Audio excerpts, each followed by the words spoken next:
Teman-teman, pada kesempatan kali ini saya ingin membahas terkait makanan yang wajib dikonsumsi oleh kita para penderita asam lambung, gastritis, dispepsia, tukak lambung, mah kronis, dan lain-lain. Bagi teman-teman yang ingin mengetahui informasi ini, tonton video ini sampai akhir. Jangan lupa like dan share ke teman-teman semuanya agar video ini semakin banyak menuai manfaat.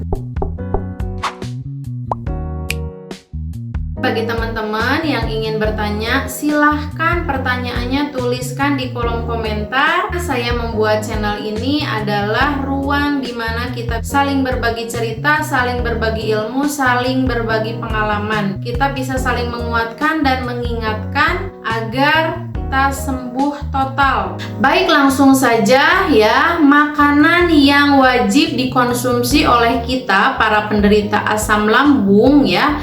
Ini adalah saran dari dokter yang pernah saya kunjungi, dan ini memang sangat manjur bagi diri saya pribadi gitu loh teman-teman ya, yaitu nasi. Nah, jangan lupa makan nasi ya teman-teman. Kita para penderita asam lambung ini memang harus makan nasi ya, karena nasi ini adalah karbohidrat yang mengenyangkan lebih lama. Nasi tidak membuat kita cepat lapar, karena memang kita yang memiliki asam lambung tinggi, kita lagi sakit-sakitnya, kita tidak boleh membiarkan lambung kita terlalu lama menahan lapar. Jadi jangka waktu yang lama menahan lapar itu bisa menyebabkan kita kambuh lagi gitu ya, perih lagi, sakit lagi, begah lagi, mual lagi, dan lain-lain. Kita tidak boleh merasa lapar dan kita juga tidak boleh terlalu kenyang gitu ya dalam makan. Jadi porsinya cukup aja, jangan terlalu banyak, karena kalau terlalu banyak nanti ada sensasi begah gitu ya, terus kemudian asam lambungnya naik lagi. Yang selanjutnya adalah produk biji-bijian. Nah, tapi tidak semua biji-bijian kita bisa makan dengan bebas ya teman-teman. Yang saya sarankan di sini adalah oatmeal misalnya, karena oatmeal itu kan rendah akan gula, terus kemudian kaya akan serat. Nah, itu kan oatmeal terbuat dari gandum utuh ya. Nah, itu adalah salah satu makanan yang bisa dimakan yang dari biji-bijian. Atau misalnya kalau bosan dengan oatmeal, bisa juga teman-teman mengkonsumsi roti ya. Rotinya roti gandum tentunya. Jangan roti yang beredar di pasaran yang banyak dijual di toko-toko atau warung-warung ya, karena itu mengandung ragi tinggi, dan ragi ini bisa menyebabkan asam lambungnya tinggi. Kalau misalnya kalian juga bosan mengkonsumsi oatmeal yang hanya diseduh aja tanpa apa-apa gitu ya, kalau saya dulu kalau tidak dicampurkan dengan madu, saya campurkan pakai garam Himalaya ya, yang warna pink itu, karena itu bagus juga buat kita para penderita asam lambung ya, garam Himalaya ini.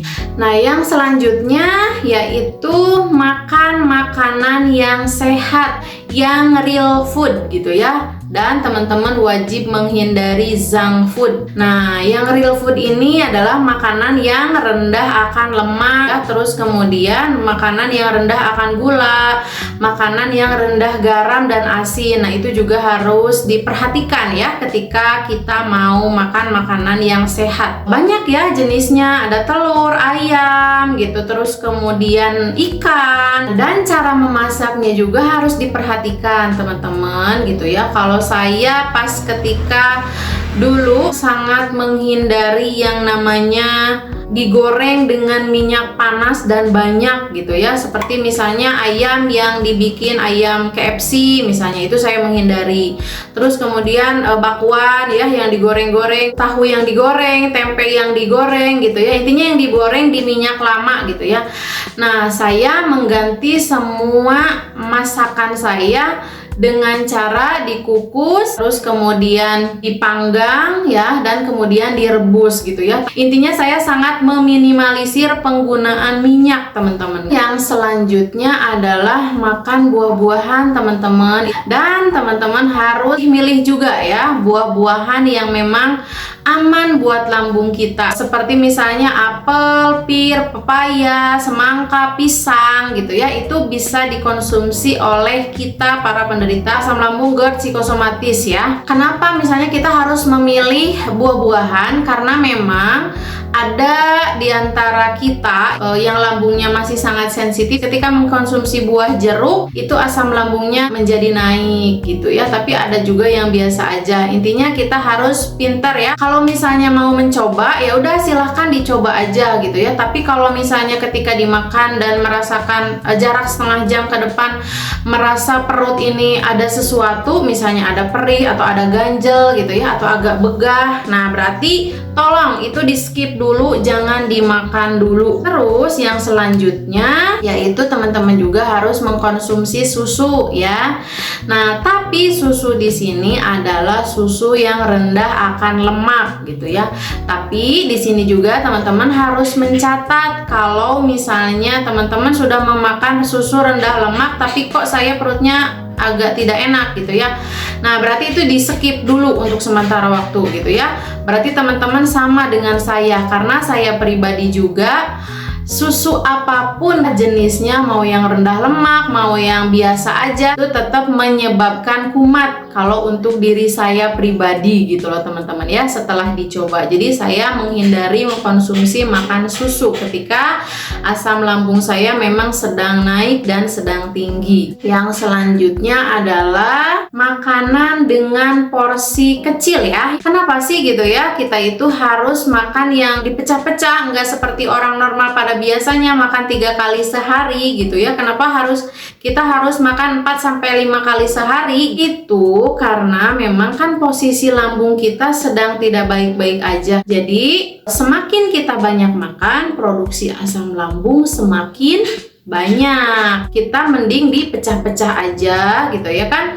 Asam lambung diproduksi itu saat kita makan ya. Kalau kita makannya banyak berarti produksi asam lambungnya juga banyak gitu loh teman-teman ya. Kalau saya dulu ya sering menjelaskan kepada teman-teman semua, makannya itu pagi jam 7, terus kemudian saya ngemil jam 10, saya juga makan lagi di jam 12, jam 3 juga saya ngemil kembali, dan jam 6 sore. Selama asam lambung saya memang sedang tidak baik-baik aja. Dan teman-teman juga perlu mencatat ya, ketika misalnya dalam jarak seminggu sudah mempraktekkan itu tapi kok tidak ada perubahan, teman-teman harus sadari betul-betul penyakit ini memang butuh proses untuk sembuhnya gitu ya, butuh waktu, memerlukan waktu. Lah kita juga kan menzolimi tubuh kita dengan makan seenaknya, makan sembarangan, makan apa aja yang bisa dimakan itu bertahun-tahun ya. Ingat di sini kita ya, ketika kita sedang menjalani itu ada pahala yang sedang Allah kucurkan setiap harinya, yaitu apa?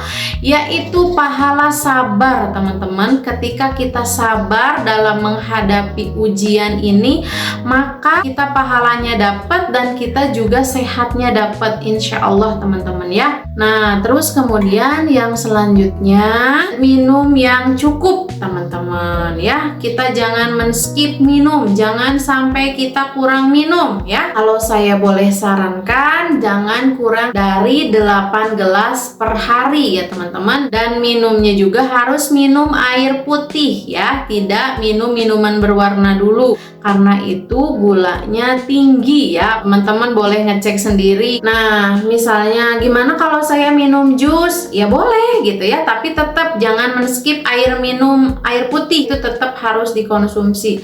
Kalau teman-teman minum jus berarti gulanya ditakar, perhatikan juga susunya gitu ya, perhatikan juga buahnya gitu ya. Jangan sampai niat kita mau sehat tapi kita salah memakan, jadinya asam lambungnya tidak kunjung sembuh. Nah itu ya teman-teman, makanan yang memang harus kita konsumsi ya. Kita harus kembali ke pola hidup sehat, makanannya yang real food, no makanan yang junk food gitu ya. Terus ketika misalnya Mbak turun, berat badan saya turun drastis nih gitu, jangan panik teman-teman ya, karena memang kita sedang makan makanan yang sehat, otomatis lemak jahatnya dibuang sama tubuh kita gitu ya.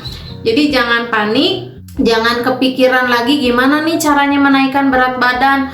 Masya Allah teman-teman justru malah harus bersyukur ya ketika teman-teman dikaruniai penyakit ini, makanan kita jadi sehat, jadi terkontrol, berat badannya menurun. Kita harus melihat, bahkan orang obesitas sangat merindukan loh turun berat badan. Mereka butuh perjuangan hebat gitu untuk menurunkan berat badan. Lah kita sudah dikasih bonus sama Allah gitu ya, makanya harus bersyukur teman-teman ya.